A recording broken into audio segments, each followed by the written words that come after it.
Project Warlock 1 was released just at the precipice of the throwback shooter craze, which became spearheaded by Dusk, and later Ultrakill. As a result, it was a game that I took interest in, but found many problems with. It was clearly made by someone with very little experience in game design. The balancing felt all over the place, the levels bland and forgettable, and the RPG mechanics underbaked. Despite this, the aesthetics and episode progression was enough to keep me engaged. When the sequel was announced, the first thing I noticed is that they added a third dimension. Good. But as for the rest, I had to wait and see. Unfortunately, the game overall does not feel like a sizable improvement over the original. The game retains some of the boomer shooter philosophy that sets it apart from less inspired games, but it still sometimes falls into a fairly bland and monotonous grind. The action is sometimes good, and sometimes boring. The guns generally feel good and powerful, and sometimes not. Some of the enemies are fun to fight and feel formidable, and some not. The combat is arguably the most important part, but I find I have the least to say about it. It doesn't feel as complex and well designed as that of, say, Doom Eternal.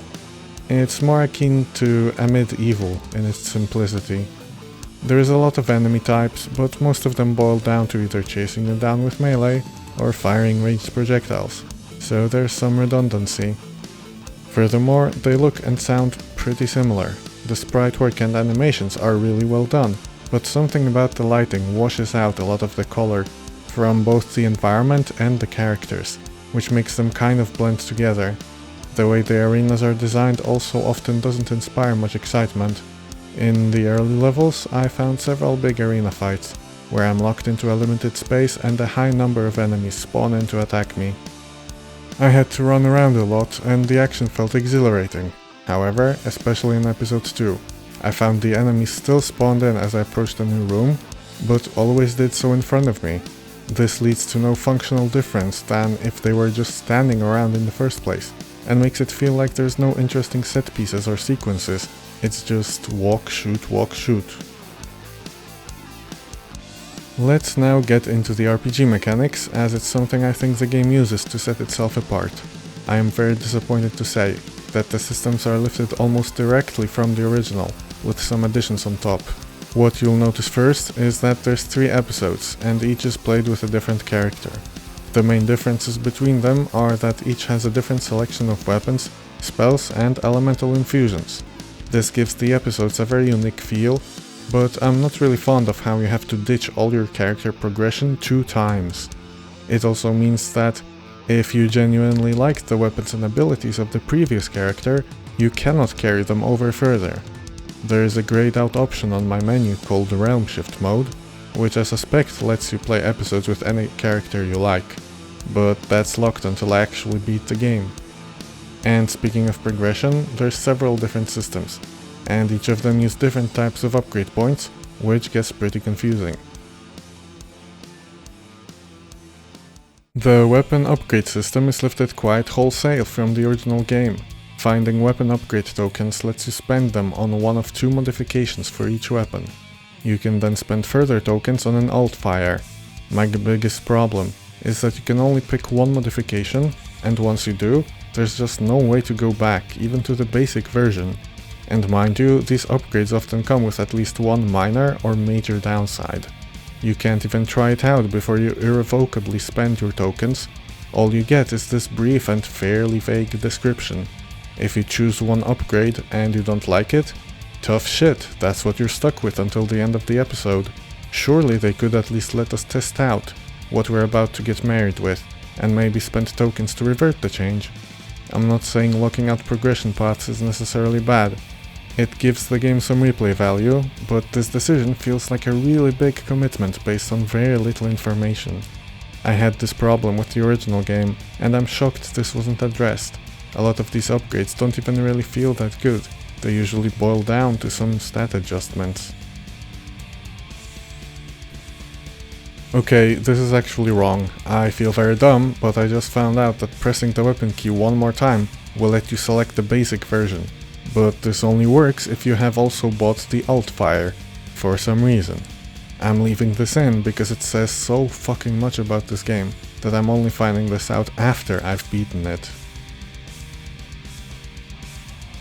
There's another way to modify your guns, and that's the new elemental crystal mechanic.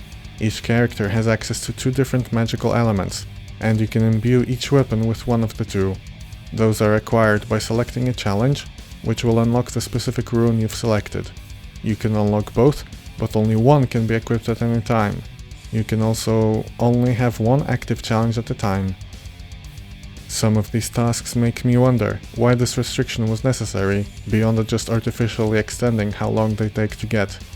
Some feel reasonable, like get 25 overkills. That's something that might take you an entire level to get, or more. And then you also have get 7 overkills. Why is this one so much lower? But get this, the next challenge I had was to get 4 headshots. That's ridiculously easy. I suspect the main reason for this challenge system was that you have to go out into a level to complete it, and then return to the hub before you can get another one. Some of these challenges feel insultingly easy and like a mere time sink. The perk and stat system is extremely similar to the original as well, with the obvious differences being that you can upgrade the effectiveness of the magic spells, with each of them also having an associated element. The green points are spent on pumping up your stats in pretty boring ways, and the blue ones are for buying specific abilities, which you must first unlock by reaching breakpoints with the green stats. I found this system kind of strange and underbaked in the original, and it's only expanded now with the new elemental stats. You can unlock abilities like phasing through enemies, attracting pickups, which only works sometimes for whatever reason, or just increased running speed. These feel kind of bland and not very useful. Once you unlock some, it's easy to forget you even have them. Let's get to the spells now. I think giving 3 spells for free to each character and then letting us upgrade those further is a better system than what we had previously. The old spells felt underwhelming compared to just using Big Gun. Only one stood head and shoulders above the rest, the Ion Storm thing, or whatever it was called. And I don't even remember what I didn't like about the mana system, but I didn't. The new system removes some character customization, but it just feels better polished and balanced. You get 1 spell for each element, and also 1 generic temporary buff. Unfortunately, I don't like the way the spells actually work. You press 1 button, which temporarily lets you attack using the appropriate element. There is no utility to this, the sounds and animations feel awkward, you cannot cancel it early, and they're not even very effective. The third, general spells I've found so far include the temporary dual wield and a speed buff. The last one, I don't even know what it does. Anyway, the actual upgrade system is not that dissimilar to the weapons. Use the same tokens to buy 1 of 2 minor upgrades for each spell. Again, with no option to swap between them or even test them out.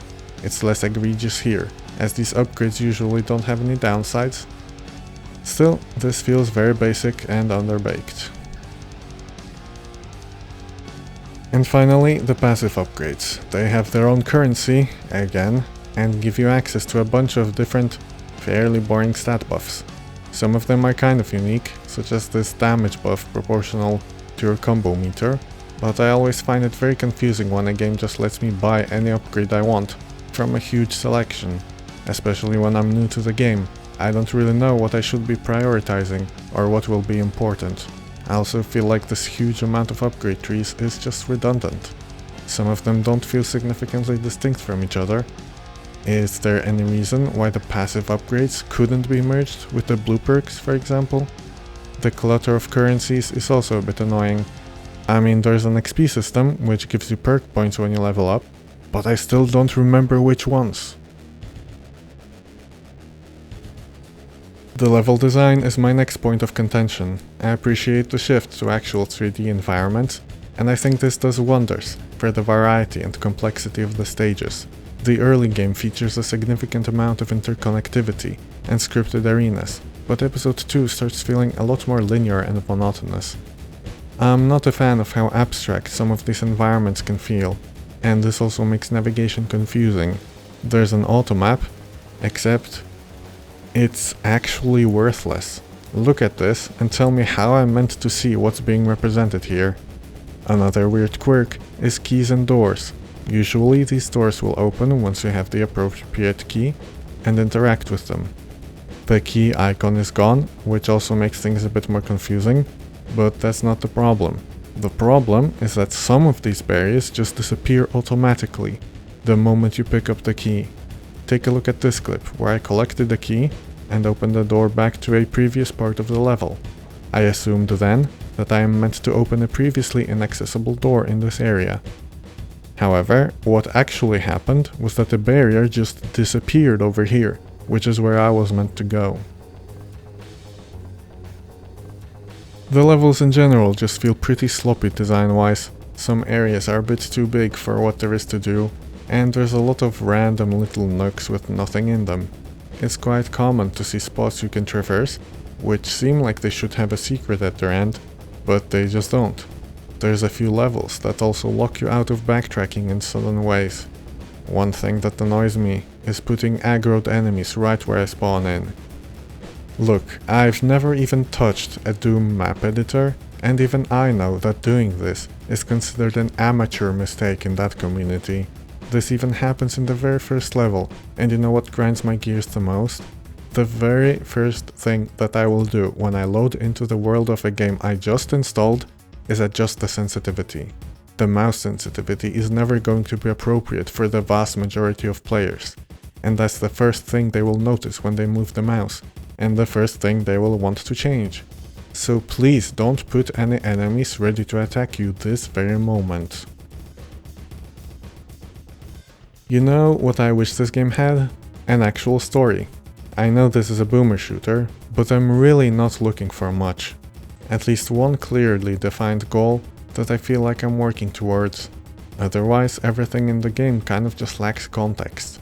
Without at least some basic story framework to what you're doing, you're missing out on a lot of potential for epic and grandiose moments. It doesn't even have to be anything literal.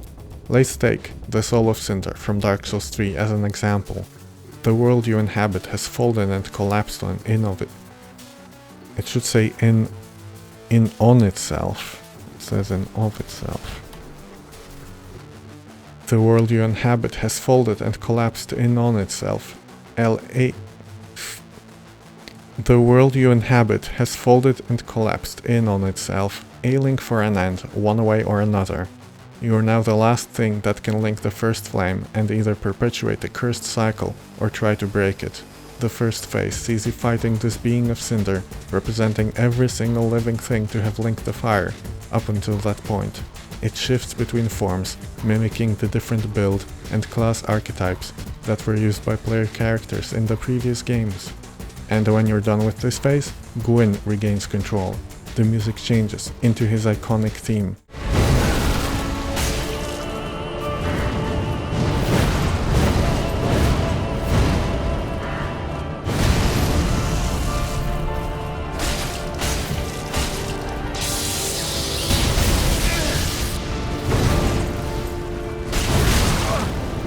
And the Soul of Cinder now uses his moveset.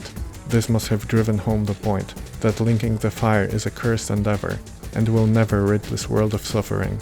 Here he is, the same being to have wrought all these problems upon us, fighting us all over again for no ultimate reason. This moment is powerful. Mechanically speaking, this boss is just another swordsman type boss in the game, but it's so memorable precisely because of all this context. It's why people love him so much. Without the environment, music and story relevance, this moment would not have anywhere near as much impact. I'm not talking about this because I want every game to be like Dark Souls, because I don't. I'm using this as an example of how the story context makes moments so much more memorable, exciting, or sad. This is the kind of thing Project Warlock is missing out on. Okay, let's actually talk about what story there is, and there's not much. The three characters we play as were disciples of the Warlock character we played as in the first game. And at the end of the first game, he overthrew the ruler of Hell to take dominion himself over the Infernal Realm. Again, this was extremely vague back then, and for the entire duration of the game I was unaware what the main character's goal was. So now these disciples are kinda miffed that their master chose this dark path, I guess. But also some kind of aren't. If you thought this was going to be this simple, you're going to be disappointed. There is a bunch of lore codex pages you can find in the game, and they dive more into the backstories of the characters we play as, but don't help much with explaining what's going on in the actual game. Each episode follows a different character romping across different, arbitrarily chosen environments, reaching some arbitrary boss, which maybe completes their objective. Not that I'd know, cause none of this is fucking explained. I genuinely thought that after the end of episode 3, there'd be one more final level, but this thing really is the final boss, and I don't even know why this thing is significant at all. It died pretty fast, and its small size meant I didn't even get to take a good look at it. All the flying bullshit and particle effects also not helping. I genuinely thought this couldn't be the end. There had to be at least one final level separate from the 3 episodes, but this really was the end. I don't know if I should be marking this as a spoiler, because what exactly is there to spoil? Anyway, I think I've been rambling long enough. If you enjoyed Project Warlock 1, then the sequel is just the right thing for you. But I personally wanted to see changes. I don't think the RPG mechanics are fleshed out enough to really set it apart from other throwback shooters, and beyond those, it just feels generic and forgettable. I hope the creators take some lessons from this project and improve their philosophy going forward. Thanks for watching.